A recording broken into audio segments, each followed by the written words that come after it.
వార్త అండి? లేని వార్తలు ఎక్కువైపోతా ఉన్నాయి. లేని వార్తలు పుట్టింపు. లోకం ఇలా ఉందండి.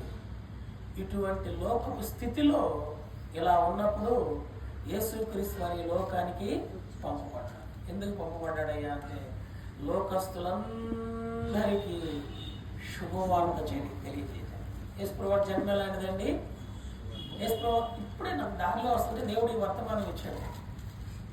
లోకస్తులందరికీ యేసుప్రభు జన్మ ఎలాంటిదండి? శుభవార్త చెప్పేది. లోకంలో దుర్వార్త ఉంది, మానవుడు భయకంపితుడవుతున్నాడు. లోకంలో మరణ వార్త ఉంది, ఏ సమయంలో ఏ మరణం వినాలో తట్టుకోలేకపోతున్నాడు. లోకంలో కూడా ఏ వార్త చూసాము? లోక వార్త ఉంది. ప్రభు వార్త గురించి ప్రచురం చేసేది లేకుండా పోయింది. 4వది లోకంలో చెడు వార్త, 5వది లోకంలో